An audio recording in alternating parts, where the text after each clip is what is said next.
버블이 된 경고가 아니라 대가들은 포트폴리오를 변경하고 있다. 변화를 사는 게 전 주식이라고 생각을 해요. 주도주 오마카세 고정 댓글 확인 부탁드립니다.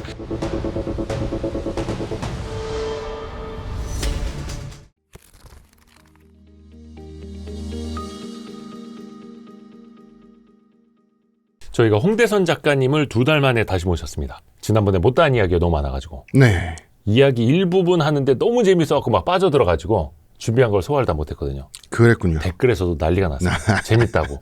역시나 유익하기도 하고 재밌기도 하고. 한국인의 탄생의 저자 홍대선 작가님 어서 오십시오. 안녕하세요. 감사합니다. 왜 이렇게 목소리를 깔고 그러세요? 조금 이제 폼 잡고 싶어가지고 괜히 그냥 겨울이 되고 네네네. 좀 그러다 보니까 좀 있어 보이고 싶은데 별로 잘 되지 않더라고요. 겨울 남자. 예. 겨울 그래서 제가 아까 딱 오면서 아이고 대표님 잘 지내셨어요. 새해 복 많이 딱 이러려고 하는데 목발을 짚고 계셔가지고 제가 할 말을 잃었습니다. 네네. 할 말을 잃었습니다. 새해 복은 새해 받으면 되죠. 여러분도 그렇죠. 새해 복 많이 받으십시오. 우리 네. 구독자 여러분 또 클릭해 주셔서 감사합니다. 우리 한국인의 탄생 홍대선 저자님 통해서 한국인에 대해서도 이야기를 많이 해볼 건데 또 이제 국제 정세 또 우리나라를 둘러싸는 환경도 지금 같이 공부해 보면 딱 좋잖아요. 지금 중일 갈등이 이게 왜 이러지 싶을 정도로 그리고 이게 쉽게 과연 끝날 것인가 하는 물음들 몇 가지가 있거든요. 최근에 일단은 중국과 일본 사이의 갈등 자체는 어떻게 보고 계시는지. 저는 최근에 중일 갈등을 꿀잼으로 보고 있습니다. 너무 좋고요. 이 대한민국이 해방 후에 국제 정치를 시작하면서 이렇게 한숨 놓고 뒤로 물러나서 남들이 주변국들이 싸우는 걸 편안하게 구경할 수 있는 이런 모멘텀이 언제 왔나 싶어요. 아무리 그래도 꿀잼이라고 하면 그 나라들은 심각하지 않습니까? 아니요. 안 심각해요? 우리만큼 동아시아에서 지금 동아시아뿐만 아니라 OECD 국가 포함 지금 열강으로 분류된 국가 중에서 한국만큼 철저한 피해국이 없어요. 중국이 우리한테 잘못을 얼마나 많이 했습니까? 일본은 말할 것도 없고요. 그렇다고 뭐 우리가 잘못한 게 있습니까? 그 두 나라가 싸우겠다는데. 그리고 이게 왜 꿀잼이냐면 홍대선 작가님의 평가입니다, 이거는. 어디까지나 저의 평가입니다. 이게 왜 꿀잼이냐면 지금 중국에 10년 넘어서 우리를 괴롭히고 심리적으로 압박하던 한한령이 거의 지금 종막을 고했다라고 지금 뭐 국내에서나 중국에서 평가도 지금 있지 않습니까? 한한령이라고 하는 공식적인 정책은 중국에 없었어요. 공식적으로는 없었죠. 공식적으로는 없었지만 실제로 없었다고는 아무도 얘기하지 않죠. 그럼요. 그렇죠. 그거는 어차피 실존했죠. 실존. 당 수뇌부에 소위 말하는 우리 아저씨들 표현으로 오다가 떨어지면 알아서 중국 사회는 움직이는 거기 때문에 그쵸. 지금 그 한한령이 일본으로 옮겨가서 한일령이 이제 시작이 됐는데 이것은 금방 끝날 것이 아니다. 굉장히 오래 갈 거예요. 동아시아의 하나의 새로운 시대가 시작된 거고 이제는 중일 갈등의 시대가 지금 시작된 겁니다. 그래서 한국은 우리나라는 숨 쉴 틈이 생긴 거예요. 그것도 꽤 당분간. 한한령이 이제 완전히 끝났다고는 얘기 못해요. 왜냐하면 동북공정이나 김치공정, 한복공정, 그다음에 중국이 북한 영토와 인구에 대해서 갖고 있는 그 흡수통합 욕구와 같은 것들은 다 중국의 100년 대계예요. 이게 5년, 10년 바라보고 하는 게 아니고 중국은 제국이잖아요. 다시 시즌2는 돌아올 겁니다. 한한령 시즌2는 돌아올 거예요. 그렇지만 그때까지 시간을 우리가 벌었다는 거죠. 이제는 일단 한일령 시즌1이 시작이 되었다. 중국은 14억 인구를 통제하고 통치하는 굉장히 고도화된 그것도 이제 디지털 기술 그다음에 지금까지 인류가 만들어왔던 온갖 별로 그렇게 도덕적이지 않은 정치술을 다 동원해서 고도의 독재 정치를 펼치는 국가이기 때문에 가령 한한령을 펼친다 그러면 모든 게 동시에 움직입니다. 그랬죠. 우리 기억나죠. 그렇죠. 자, 기업을 제재하고 예. 우리 그 문화 수출을 금지하고요. 그다음에 이제 갑자기 한국 연예인들이 중국 땅에서 퇴출되기 시작하고 김치 공정, 한복 공정이 갑자기 이제 그 폐악질을 하듯이 이제 높아지고 그러면서 한반도에 대한 중국이 원래 갖고 있었던 욕망을 드러내는 문화 콘텐츠들이 갑자기 중국을 휩쓸기 시작해요. 대표적인 게 장진호. 누구요? 장진호라는 영화에 보면은 우리에게는 한국 전쟁, 우리에게는 이제 중공군이 침탈을 해서 우리가 다 통일할 뻔한 그 한국 전쟁을 망쳤잖아요. 그거를 이제 중국의 입장에서 항미 원조 전쟁이라고 하는데 미국에 대항해서 원조 조선을 구원했다. 중국 입장에서 봤을 그렇죠. 우리가 그러니까 이제 서로 미국이나 중국이나 우리나라나 북한이나 서로 승전이라고 이제 주장을 하는데 중국의 입장에서 그 기념비적인 승전에 참전했던 인민해방군, 의용군 용사들이 다시 서울을 찾아서 잘난 체를 하고 다닌다라는 영화도 있고 장진호 같은 경우는 미군을 한반도라고 하는 이 무대에서 미군을 우리가 물리쳤다라고 하는 이제 그런 영화들이거든요. 이것은 중국이 한반도에 대한 욕망을 본인들의 14억 인민들에게 드러낸 콘텐츠라고 봐야 돼요. 그런데 지금 중국을 휩쓸고 있는 역사 영화는 731이에요. 731 부대. 731 부대. 일본에 대해서 더 한번 이제 감정을 끌어올리는. 예, 공격의 방향을 지금 일본으로 완전히 바꿨어요. 이거는 그리고 일본 연예인이 일본 가수가 중국의 무대에서 노래를 부르다가 갑자기 불이 꺼지고 쫓겨나고 네, 마이크 뺏기고 그러니까 체포되듯이 끌려나가고 이런 것들은 그냥 일시적으로 우리 그냥 한번 일본에 화 좀 낼게가 아니라 이것은 새로운 시즌을 준비하는 거거든요. 새로운 시즌의 시작이다. 그렇죠. 예, 이거는 그렇게 될 수밖에 없고 지금 중국과 일본의 갈등은 천천히 오늘 말씀을 드리겠지만 중국이든 일본이든 서로가 물러나갈 수 없는 빠져나오기 힘든 구조에 지금 서로 갇히고 있어요. 근데 어떻게 보면 사실 중국 입장에서 보면 한한령도 하고 한일령도 하고 할 수는 없으니 한일령을 해야 해서 어떻게 보면 한한령을 풀어주고 일본과는 또 적대시하면서 한국과는 일부러 가까이 지내려고 하고 이럴 수도 있겠네요. 그러고 있죠. 예. 그러고 그게 또 있어서 외교니까. 그래서 지금 중국이 독도는 한국 땅이라고 해주고 있잖아요. 아니, 원래 우리 땅이긴 한데 근데 중국이 그러니까 한한령이 시작되기 전에 중국이 그러니까 한국 사람들이 중국에 대한 인상이 아직 나쁘지 않았을 때의 중국이 독도는 한국 땅이고 중국과 한국은 일제의 동일한 피해자고 우리는 항일 동지였다라는 말을 할 때는 맞지라고 우리 네티즌들이 해줬어요. 근데 지금은 한한령을 그렇게 때려놓고 김치 우리 거, 한복 우리 거, 고구려 역사는 중국의 지방 정권의 역사 이거를 10년 넘어 하다가 갑자기 독도는 한국 땅이에요 하면서 한국 자 우리가 일본과 싸우고 있는데 우리 편 들어줘야지라는 시그널을 보내봐야 우리는 이제 힘들어해졌죠. 그렇다고 해서 이쪽에 있는 압력을 뺄 것 같지는 않은데 우리는 또 이미 중국이 또 나중에 상황이 달라지면 어떻게 나올 거라는 것쯤은 또 알 수 있고. 중국은 여러모로 한한령에 실패했어요. 한한령에 실패했다고요? 한한령에 실패했죠. 결과적으로. 왜냐하면 중국이 말려 죽이려고 하던 한국의 대기업 그다음에 반도체부터 시작해서 결국은 우리가 중국 없는 경제 상황을 가장 먼저 한한령 때문에 우리 기업들이 가정할 수 있었고. 중국 없이 살아남아야 한다. 예, 그래서 우리는 준비를 그나마 많이 했어요. 근데 준비 없이 중국을 잃어버린 대표적인 국가 독일이죠. 독일은 지금 난리가 났잖아요. 이런 것들이 있습니다. 물론 우리도 난리죠. 지금 환율이 뭐 지금 난리지만 그 독일과 일본과 우리나라 세계 3대 제조업 국가라고 하는 저는 경제 모릅니다만 그 경제적 체급이나 인구수 이런 거에서 완전히 다르거든요. 그래서 우리의 덩치에 비해서는 굉장히 잘 방어하고 있다. 그리고 이제 문화적으로도 중국이 한국 문화를 말려 죽일까 말까 하면서 이제 길들이려고 했다가 중국에 충성하면 뭐 살려주고 뭐 이런 식으로 그 작업에 들어갔었죠. 작업에 들어갔었는데 이제 코로나가 터지면서 OTT 시대가 열렸죠.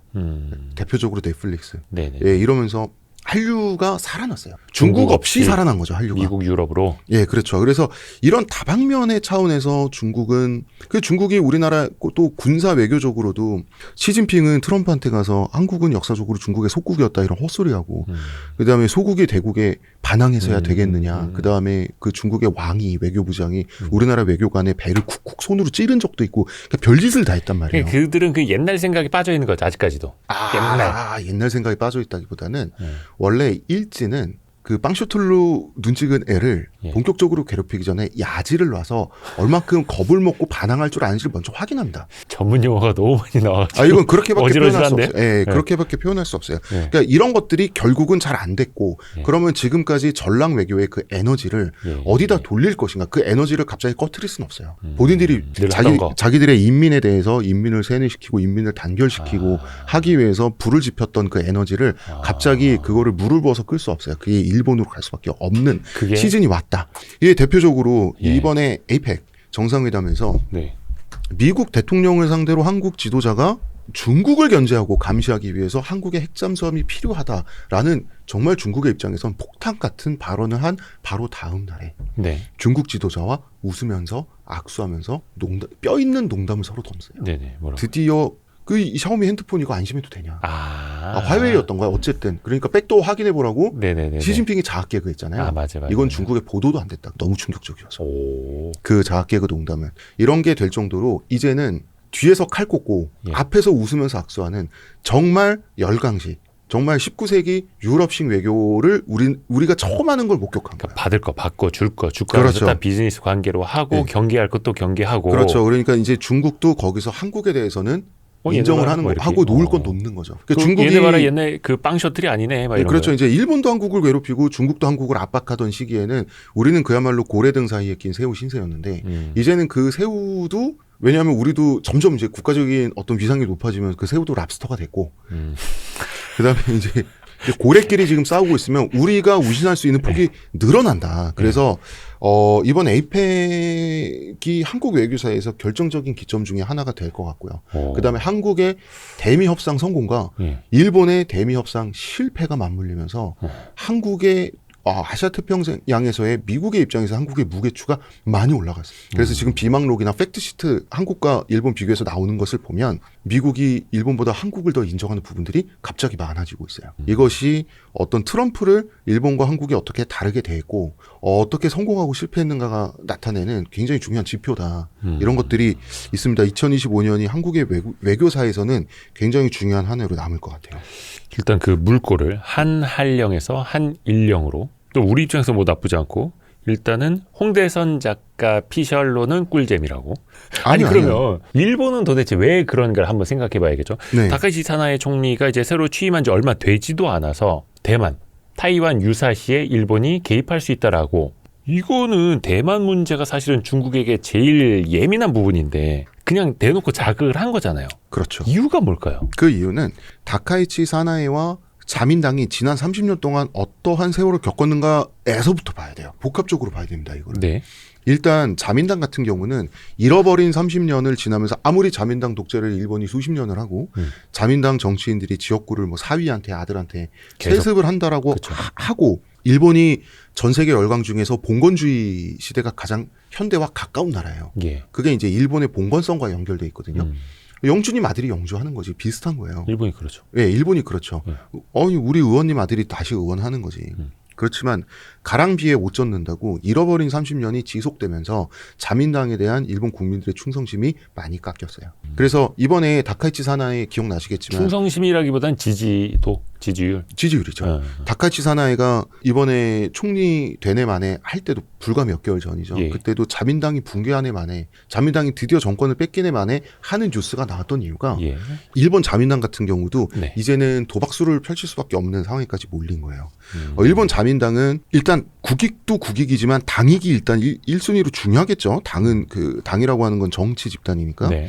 그런데 여기엔 애국심도 포함되어 있어요. 왜냐하면 부패하고 고루한 오래된 기득권 집단을 물러나게 하는 혁명이나 개혁이 성공했을 때 그 예. 국가는 잘 안 될 확률이 역사적으로 잘 될 확률보다 지극히 높아요. 잘 안 될 확률이 높다고요? 그렇죠. 구간이 명간이란 말이 괜히 있는 게 아니에요. 국가를 통치해보지 않았던 세력이 한 번 정권을 잡게 됐을 때 대체로는 더 망쳐요. 역사적으로 그렇습니다. 역성혁명? 역성혁명이든 뭐든 역사적으로 그래요. 20세기 중남미 역사를 봐도 그렇고 예. 그렇습니다. 그래서 자민당은 국가를 경영해보지 않은 집단에게 나라를 맡기는 것 자체가 굉장히 국가 위기일 거라서 자기네들이 계속해서 정권을 잡는 거야말로 애국이라는 생각도 자기들끼리는 자기 나름대로는 자민당은 할 수밖에 없을 것이다. 이런 생각도 들거든요. 그러면은 이제 다카이치 사나이가 왜 총리가 됐는가? 그 전에 이제 이시바 총리는 아베 총리, 애초에 돌아가신 분, 예, 총 맞아서 가신 분. 네. 이 아베 총리 되게 재밌는 분이 이분이 혐한 정치를 했는데 네. 본인은 개인적으로 한류 팬이었어요. 그래요? 아베 그러니까 총리가?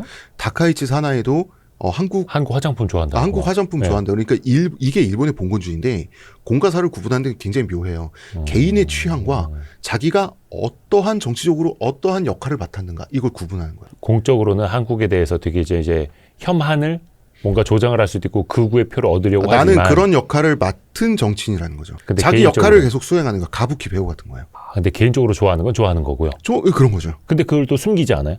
이상하게 딱히 그렇게 숨기지 않아요. 다카이치도 일본 국민한테 말했어요. 일본 국민들 들으라고. 나는 한국 화장품 화장품 한국 화장품만 쓴다. 그다음에 아베 총리도 가장 좋아하는 게 한국식 고깃집에 가서 고기 구워 먹는 거. 아베 같은 경우 부부가 다 한류 팬이었어요. 아니 근데 이게 우리나라는 지금 예전에 얘기가 좀 새긴 했는데 어쨌든 예.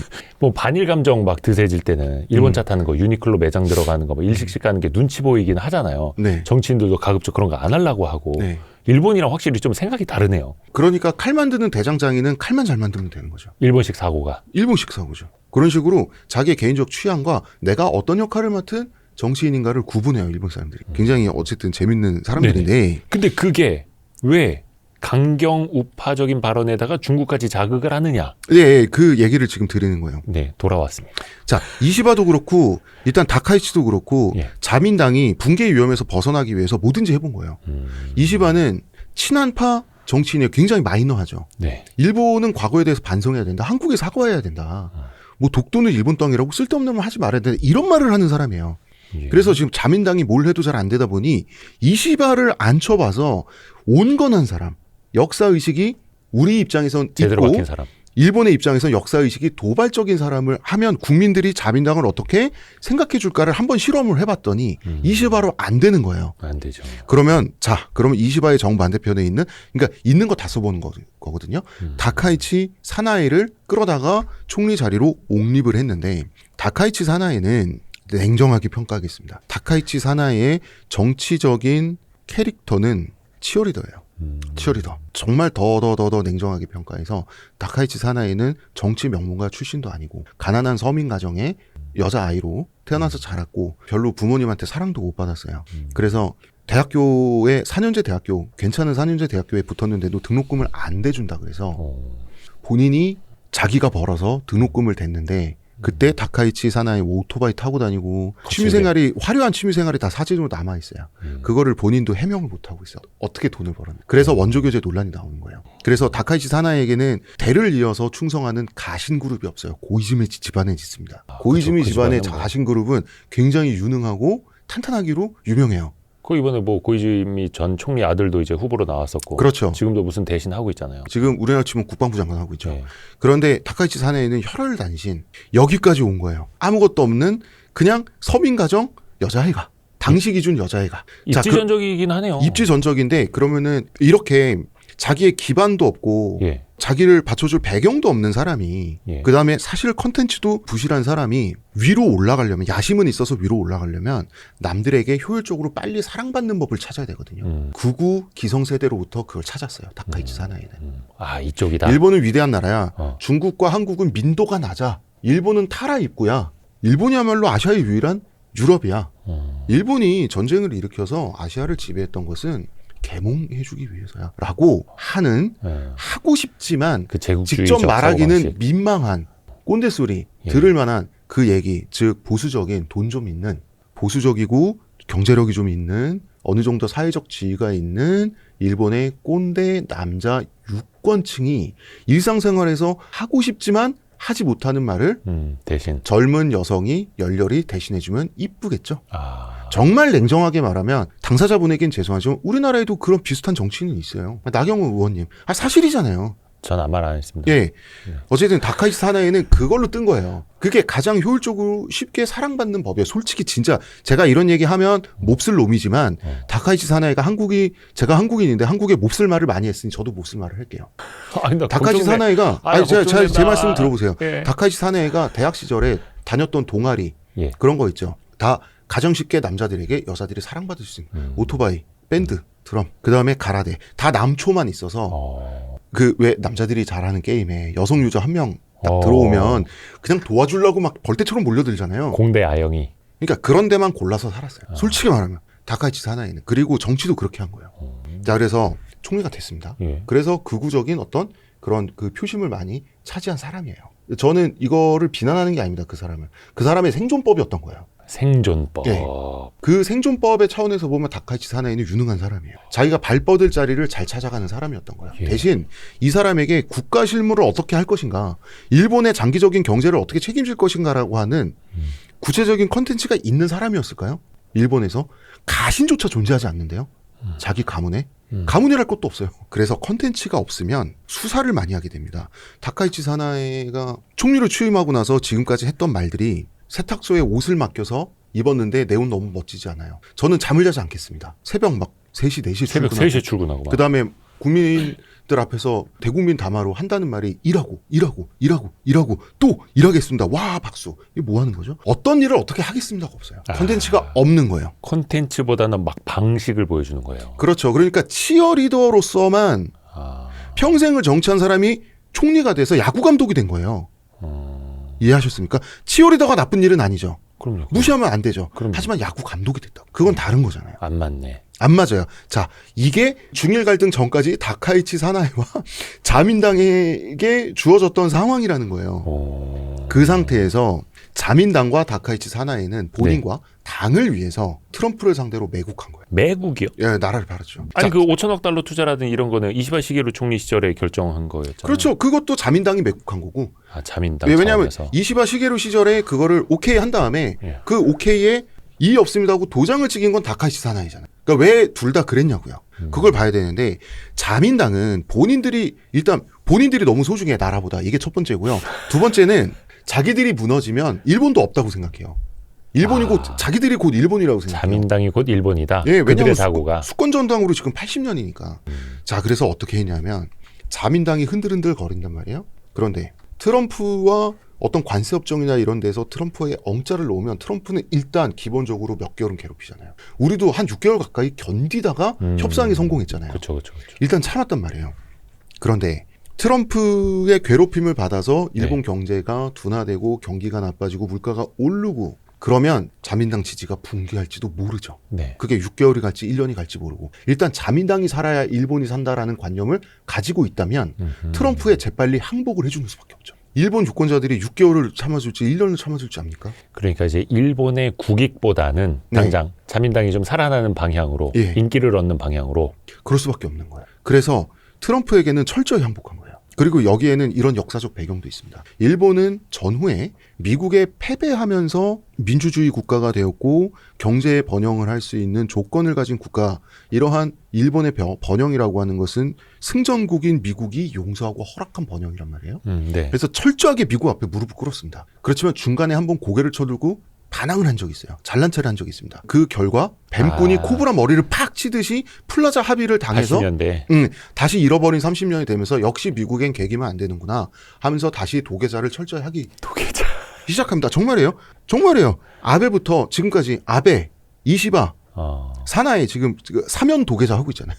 사면벙도 아니고 트럼프 상대로 그러고 있는데, 그러니까 2차 대전으로 서열 확인을 한 다음에 태평양 전쟁으로 플라자 합의 이후 잃어버린 30년으로 서열 확인을 한 번 더 했단 말이에요. 일본 사람들은.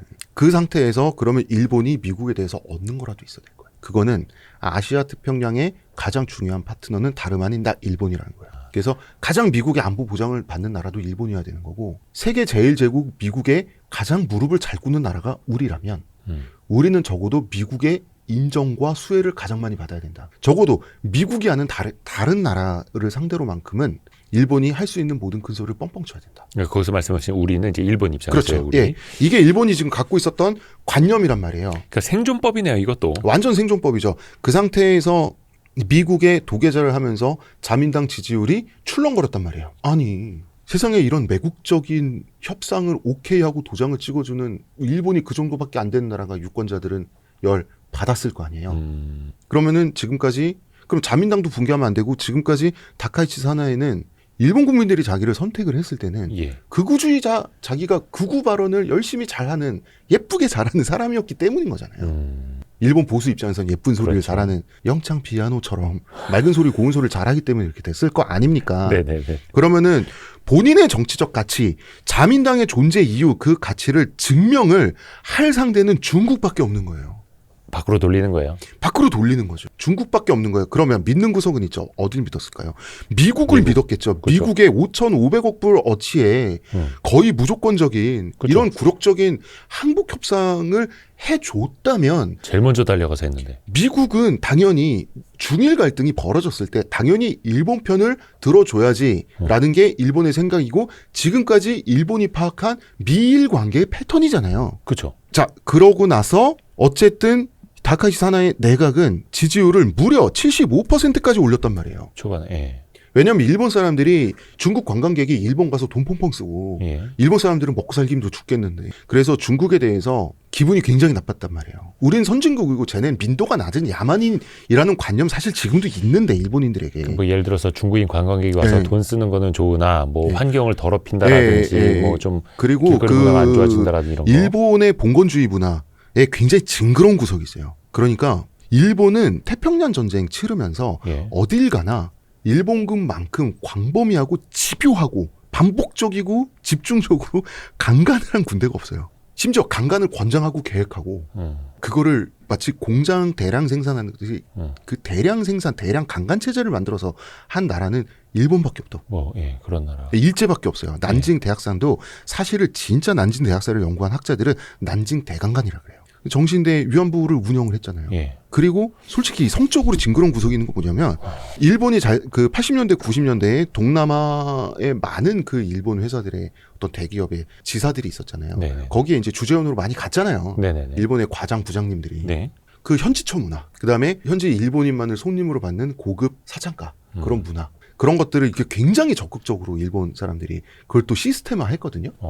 그런데 일본은 섬나라라고 해서 그런지 그 본인들이 살고 있는 그 섬 있잖아요. 일본 열도라고 하는 공간을 예. 굉장히 성역화하는 그게 있어요. 그래서 어떤 이런 성적인 거, 어떤 이런 강간이라든지 이런 성소비와 같은 것들이 일본이라는 내부에서 외부로 향할 때는 아무런 문제를 느끼지 않아요. 근데 그게 내부를 향하게 되죠. 네. 발작해요. 일본 사람들이 중국에 대해서 뚜껑이 열린 건 뭐냐면 우습게도 중국인 관광객들이 일본에 와서 성매매를 했기 때문이에요. 그래요? 아니 네. 근데 그 되게 성적으로 개방된 나라이고 네. 역사적으로도 좀 그런 거를 막 그렇게 해왔던 중국은 일본인데 일본이 침략한 나라고 청일 전쟁에서 이긴 나라고 먼저 우리가 타라 입구를 했고 중국의 민도는 일본보다 나쁘며 문화적으로나 경제적으로나 당연히 일본이 위에 있어야 되는데 자기네들이 중국에 가거나 혹은 과거에 중국에 침략하거나 중국에 일하라고 하거나 거기서 현지처를 만들고 뭐라고 강간을 하고 하는 건 괜찮겠으나 지들 입장에서 그게 성의 방향이 거꾸로 되는 거는 일본인들은 원래 발작해요. 아 그래요? 네. 거기까지 생각도 못 그렇습니다. 그게 진짜 본질적인 거예요. 이 얘기 어디서 안 하는데 솔직히 여러분 제 말이 맞습니다. 한번 확인해 보세요. 발작합니다. 일본이 이거는 일본 현지에 계시는 분들이 좀 댓글 좀 달아주세요. 예. 예. 그럼요. 저 자신 있습니다. 그리고 미국에 점령당했을 때 태평양 전쟁에서 패배하고 미 군정이 일본에 잠깐 들어섰잖아요. 네. 그때 이제 미국 그 메가더 장군의 지배를 통치를 일본이 받게 되었을 때 메가더 장군이 명령하지도 않고 미군은 생각하지도 않았는데 네. 미국만을 위한 기지촌이랄까요? 사창가. 그걸 일본이 대규모로 국가가 돈을 들여서 조성을 했어요. 왜 먼저 그랬을까요? 만들어줘요? 예, 왜 그랬을까요? 왜? 그거는 반자이 돌격. 천황폐하 만세를 덴노헤이카 반자이를 외치면서 미군의 기관총 앞에 반자이 돌격, 만세 돌격을 해서 다 죽는 것과 비슷한 거예요. 일본 본토 대부분의 여성의 순결한 자궁을 지키기 위해 가미가제를 시킨다는 개념이 극이에요. 특정한 여성들만 가미가제를 시켜서 일본 여성의 자궁을 보호한다는 게. 왜 일본 여성의 자궁은 예. 일본 남성에게만 허락된 거여야만 하기 때문인가. 이게 일본의 사고방식이에요. 근데 이런 사고방식이 독일 같은 경우에는 철저하게 그 승전국들에 의해서 교정되고 벌받고 하면서 완전히 바뀌었잖아요. 네, 네. 일본은 반성할 기회가 없었죠. 그렇죠. 그대로 갖고 있습니다. 예. 그래서 중국인 관광객의 일본 여성 성매매에 일본이 발작한 거예요. 그게 가장 코어입니다. 그게 트리거라고 제가 장담할 수 있어요. 저는 이러한 일본의 아니 이런 건 그동안 제가 누구한테 네. 뭐 여쭤볼 사람이 없었어 가지고. 그래서 다카이치 사나의 지지율이 75%까지 올라간 거예요. 왜? 중국과 싸운다고. 자, 그러면 당연히 일본의 계산은 그리고 자민당의 계산은 그다음에 다카이치 총리의 계산은 당연히 미국이 중일 갈등이 벌어졌을 때 일본 편 들어야죠. 중국 편 들었습니다. 그러니까 트럼프가 일본 편 안 들어주고 네. 일본 너네 조금 너무 오버하지 마라. 대만 문제 해가지고 너무 오버하지 대만 마라. 이런 문제는- 식으로 좀 했어요. 그래서 대만 문제는 중국 소관이다. 대만 문제는 중국에 맡기는 것이 2차 대전 전후 질서의 기본 협정 결과다. 일본을 씹어버렸어요. 재팬 패싱을 해버렸어요. 그 일본은 뭐가 돼요? 낙동강 오리알이야? 지붕 쳐다보는 거. 낙동강 태평양 오리알이 된 거죠. 아 그러네 거긴 네. 낙동강이 없구나. 아태평양 오리알이 된 거죠. 예. 오리알은 아니고 이제 갈매기 알이겠죠. 거기 바다니까. 이게 얼마나 충격적인 거냐면 네. 자 트럼프는 순순히 굴복하는 상대를 존중하지 않아. 트럼프가 존중할 만한 대화 상대로 여기는 상대는 자기를 부풀리든 뻥을 치든 폭력적인 행동을 하든 자기와 협상할 가치를 스스로 만들 줄 아는 사람이라고 판단된 사람만 존중해요. 이 사람은 외교를 도박판이라고 생각하기 때문에. 그 알아서 먼저 숙이고 들어오는 사람은 쟤는 원래 그냥 당연한 애들이야 이렇게 친다는 거예요? 알아서 숙이고 들어와서 5,500억 불을 바치면 5,500억 불 오케이 콜 개꿀 이건 내 거. 그 다음에 뭘 더 삥 뜯지? 이거예요. 무시당하는 거예요. 쉬운 상대는 무시한다는 거예요. 이거를 전쟁 내지 도박으로 보기 때문에 그 전까지의 미국 대통령이 아닌 거예요. 이 인물 파악에 한국은 성공했고 일본은 철저하게 실패한 거예요. 그래요. 예, 그래서 한국은 터프하다. 정말 우리를 괴롭게 했다는 소리까지 결국 트럼프 입에서 나오게 했잖아요. 네. 그러니까 한국을 일본보다 중요한 파트너인 것처럼 지금 대해주고 있는 어려운 상대가 돼요. 그래서 바로 그렇기 때문에 푸틴과의 협상의 여지를 계속 남겨두고 그렇기 때문에 김정은과 대화하자 그러면서 정은이를 존중해 주잖아요. 정은이가 말을 안 듣고 대화 상대가 될 수 있는 상대를 괴롭힐 줄 아는 사람이기 때문에 그걸 쳐주는 거예요. 그러게 지금 입장에서 보면 네. 김정은이 뭐 하나 들어주는 것도 없고 말도 네. 순순히 안 듣고 어디 네, 나오라는데 네. 나오지도 않고 약속 장소도 안 나오는데 예. 그러게 되게 존중해 주는 것. 그러니까 너가 주니 나도 준다라고 하는 기본적인 법칙에서 벗어난 사람. 우리는 이 파악을 굉장히 잘. 우리는 그렇게 파악을 하고 걸었죠. 그래서 산자부의 김정은 장관을 네. 필두로 해서 정말 겉으로 트럼프한테 아부할 때는 대통령이 아부하고 밑으로 그 러트닉 미국의 러트닉 장관과 우리 장관이 싸우고 붙을 때는 정말 처절하게 붙었다고 하더라고요. 그런데 일본은 미국에 이렇게 무릎을 꿇고 내주면 당연히 그 대가로 미국이 우리 편을 들어주는 게 맞잖아요. 일본의 지금까지의 계산대로라면. 네네네. 근데 너네는 쉽게 굴복하는 애들이니까 도와줄 가치가 없는 애들이 됐다는 걸 확인했어요. 삥 뜯기건 삥 뜯길 대로 다 뜯기고 지금까지의 미국의 친절함이 사라지고 중국과의 갈등, 싸움에 일본 혼자 놓여져 있다는 거를 일본이 확인하게 됐을 때의 충격, 배신감은 엄청난 거였죠. 그래서 우리 신문 뉴스에도 나왔지만 일본 정계에서 끝났다라는 평가가 나왔다고. 사나이 총리가요? 아니요. 뭐가 됐든 끝난 거죠. 지금까지의 일본의 외교, 그 다음에 어떤 다카이치 사나이 내각의 어떤 외교 정책의 성공과 실패 그 로드맵이 됐든 뭐가 됐든 끝난 거죠. 그만큼 충격과 배신감을 느꼈다라는 거고요. 일본의 입장에선 그럴 수밖에 없었다라는 겁니다. 하여튼 요거는 그리고 또 그러니까 이게 앞에서- 제가 말이 길어서 죄송합니다. 이거는 다카이치 사나이가 어떤 정치 인생을 살았고 일본은 미국과 어떠한 성격의 외교 관계를 구축해 왔는가 이거를 두 갈래 세 갈래를 한 30년사를 최소한 30년사를 다 봐야지 지금 상황을 알 수가 있고 지금 느끼는 일본의 충격을 우리가 알 수 있다는 거죠. 그래서 말이 길어졌습니다. 재밌습니다.